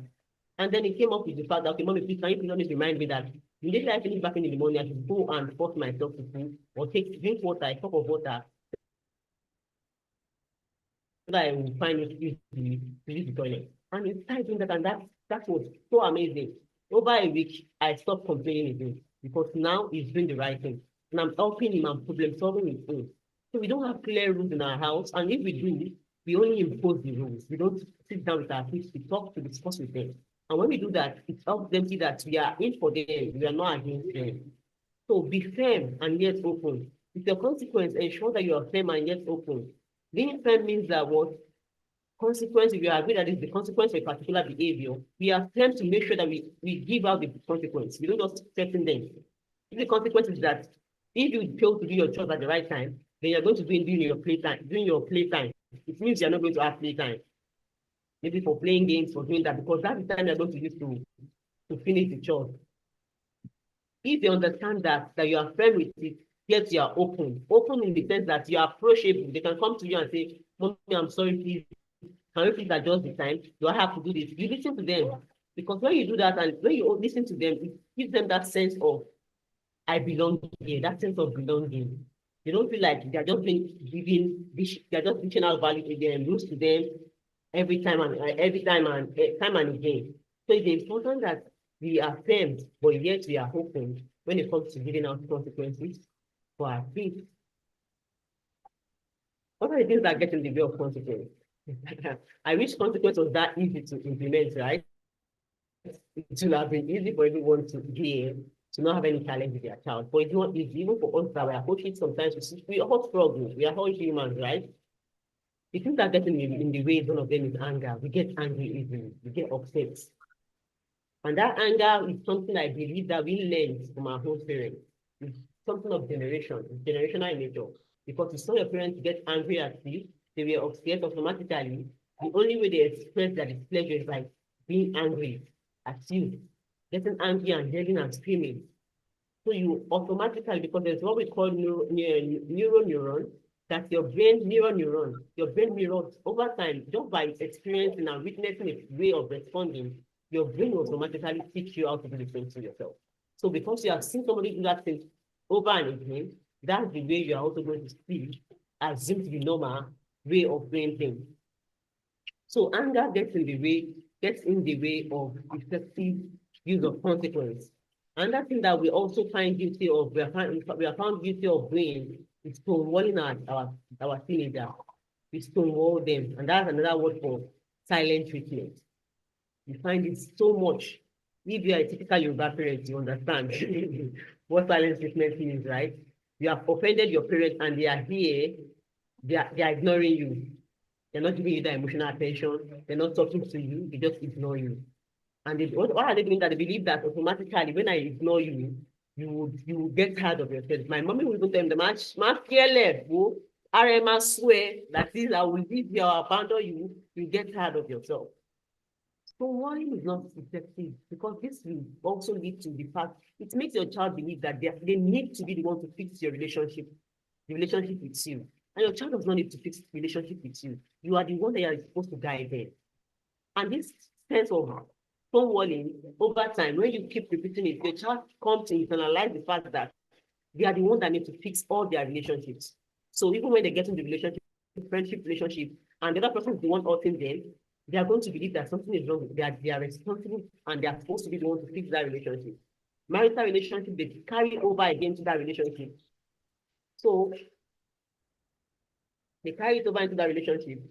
They have misunderstanding, there's a conflict, they are overly anxious, they just want to fix everything. They just want to fix everything. And sometimes fixing everything does not mean that you should not also allow the other person to accept or take responsibility for their own contribution in the whole conflict. But when you stonewall your child over time, because naturally a child is supposed to be connected to the parent, right? They are supposed to feel attached to the parent. The attachment is there. The moment they have to start fighting for that attachment, they are going to let go of their own authentic self. Does that mean that we just give our child to do whatever they like? No, but we need to pay attention to not stonewalling our child. Don't ignore them just because they misbehave. And you go online, they will tell you that you should do that to your child. Just ignore the child. Even for younger kids, they'll tell you just ignore the child. When you ignore the behavior, it will go. Don't ignore something that you don't want to do. You cannot live with. So stop stonewalling your child if they are here and you are guilty of that unconsciously. And then the other one is I told you so. Who is not guilty of this? Today I told you so. You know when you do that to your child, you know what you are doing to your child? You are not giving your child the tools to be self-reflective. Even as adults, you are going to make mistakes, right? So imagine that you make a choice that is not appropriate, and then you are telling your friend, and your friend is not, the only thing your friend is telling you is that I told you you should not have done that. Now I told you, didn't I tell you? I told you I told you now that's going to be the result. Automatically, it leaves out the space for empathy, it leaves out the space for self-reflection, and it just makes you feel hot, more hot, right? So telling your child I told you so is not the effective way. There are things that get in the way of effective consequence usage and discipline. So if you ask your child, for example, a child that refused, maybe failed to study hard towards an examination and the result is out and the result is not so good. Instead of saying I told you so, you see, I've always told you, I told you you're going to fail. When you're always pressing your phone, you're always on your phone, morning, afternoon, and night, you're always on your phone. See the results. I told you this is going to be your results. What have you learned by this situation? Asking them what have they learned to help them reflect, even for younger kids. This actually work for younger kids because I have a younger child that I do that for. What have you learned in this situation? And the child is saying, I should have done it this way. Maybe I shouldn't have done that way. Maybe I should just ask for help. Maybe I should have listened to you. Would that change the effect of what has happened? No, but it helps your child be more reflective. And they are willing to make better choices in the future. So I told you so is not an effective way, or are one of the things that get in the way of effective discipline. And then I'd like to leave us with this quote from Daniel. It says that so often we say that discipline really means to teach, like about teaching, and not to punish. It's not about punishing your child. You might punish that child. It doesn't automatically equip them with the skill to do better. And from how you have learned about brain science and their brain and how they are still growing emotional intelligence, you agree with me that punishment will not automatically give them those things. So your child has failed their exam now. The punishment is like, you're not going to watch TV again in this house. Withdrawing TV will not replace the attention they need to focus on their book. Because the child who feels connected to you would want to do everything to sustain that connection. So when you are punishing them, they lose that opportunity. They feel hurt more. They feel more hurt because they feel like the most important person to them is not close to them. So a disciple is a student. A disciple is the child is your student, not a recipient of behavioral consequence. And that's why I said that behavior consequence is not the overall goal of discipline. It's about equipping your child and teaching them how to take responsibility for their actions. And from what you have learned, yes, I'll keep saying that because I like the way the summit is actually organized. From what you have learned about background work, it's about how their brain and all the things that is going on in their body, you know that they are still work in progress, right? Just like we are work in progress. So when we teach mindset, we take moments of conflict and transform them into opportunities for learning. So when you allow your child think through their processes, they are able to say, if I had studied better, maybe if I had done this, would that change anything? But it's actually more helpful because it makes them take responsibility for their actions as opposed to blaming others for their actions. It's my teacher that did that for me. That teacher is very wicked. You know, there's a joke that we usually have while I was growing up. They would say that, nah, school, we say, teacher, for me, marking. That teacher gave me that score. But when you score a very high score, I scored 100. But once you score a low score, that lecturer is very mean. That lecturer just gave me school. That lecturer gave me FR. He gave me 40. No, you are responsible for your actions. We are all a product of our experiences and our choices. So we must teach kids early enough that the choices they make is very important. And we can use conflict and even those tough moments as learning opportunities for them, while also building skills and brain development. So thank you all for listening. I hope I'm able to convince you that punishment, beating, shouting, aka African mother, is not discipline. Discipline is about teaching your child, empowering them over time to develop what we call the skill for responsibility and accountability. Thank you all. Thank you so much. Thank you, Coach Shakiro. You've done so well. The gang African parents, are you there? Are we having a reschedule of mind about our discipline methodology? Please, never let us forget. If it is not going to change the child for good, then it's not discipline. Please, we need to keep that at the back of our mind when we are doling it out. I've seen so many people put in, it's that yelling Congo that I need to stop. What can we do? It's typical of Africans, isn't it? So please keep dropping in your questions. Thank you, Coach Shakiro. Please, everyone, can we just appreciate her?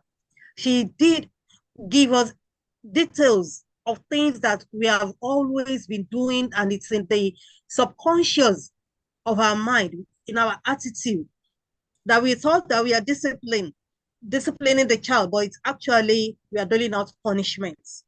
So let's be more conscious. One of the things she did mention is the difference between discipline and punishment.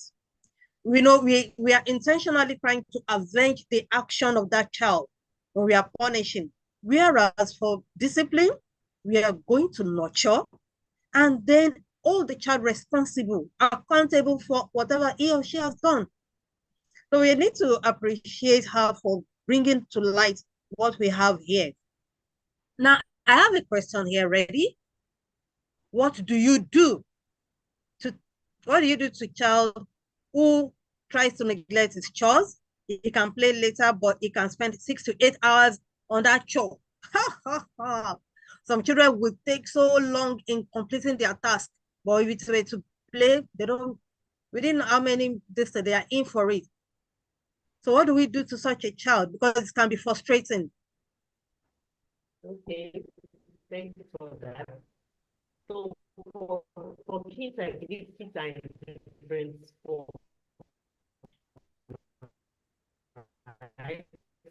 Typically, from our own interest, we learn that kids can be of force and manipulated in it's usually the creative conversion because they are all about fun.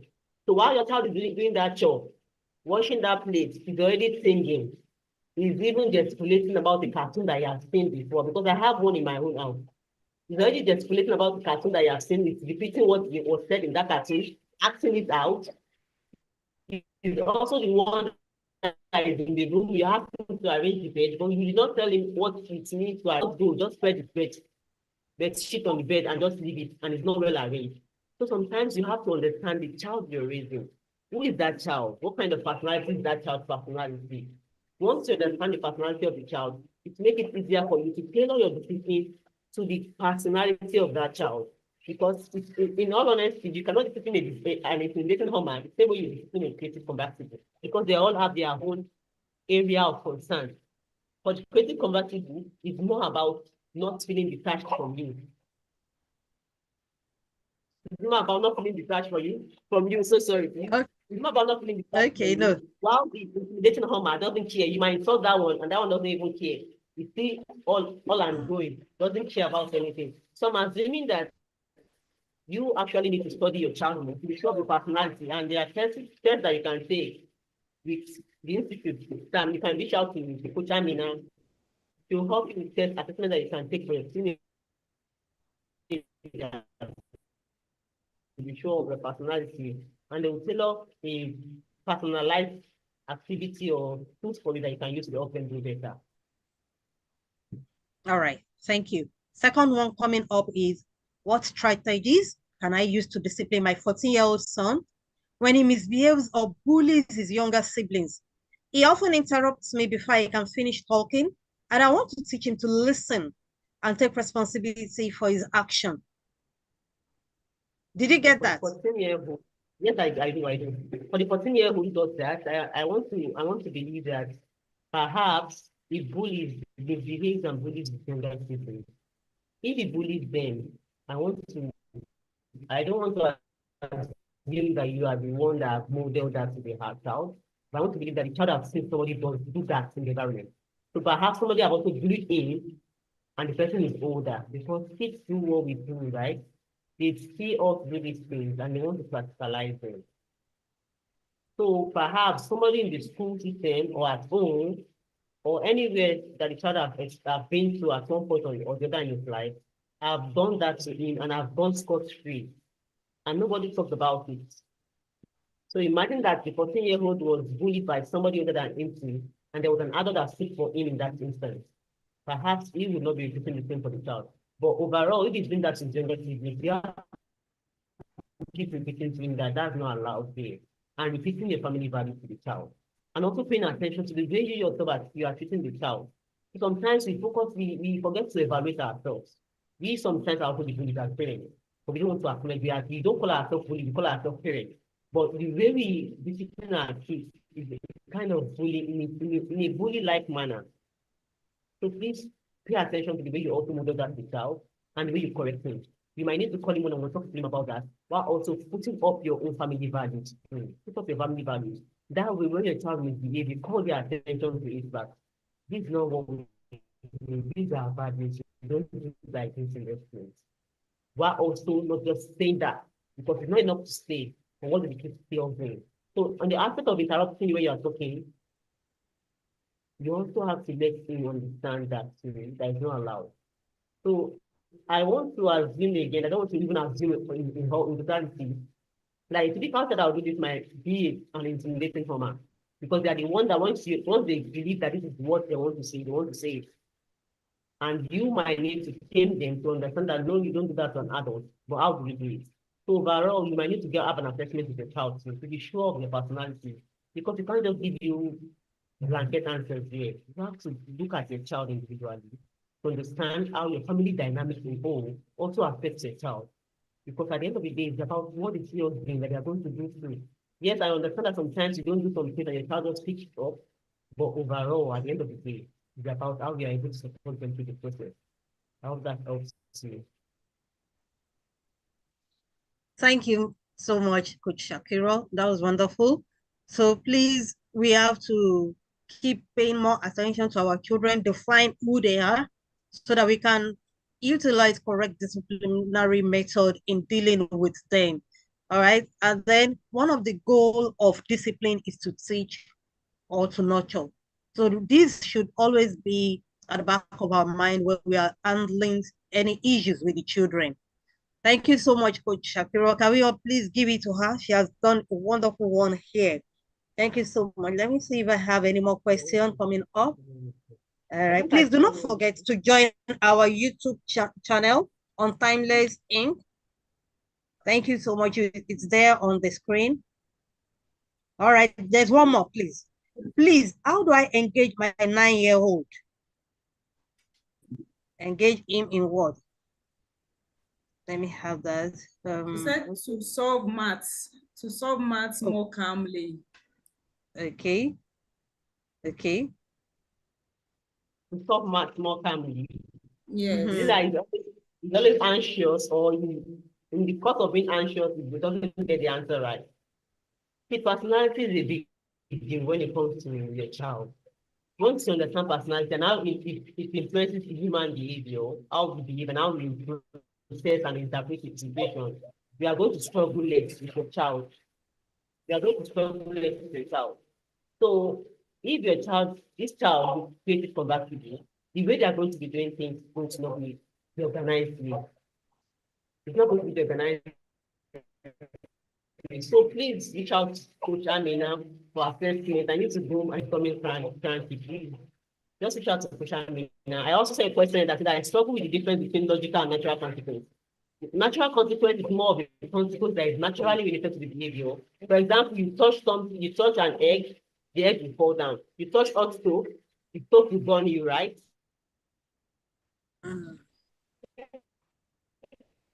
Logical consequence that you have sometimes, most times you have to aim your teenager to fail. You can't say because they are not studying, then you don't study, you are going to fail and you leave them. Logical consequence is that you come in, you help them weigh their options. Would you prefer to have an F? This is the right thing to do. Study at this time. So you help them put structure in place that they follow through from time to time to be able to read and achieve their goals.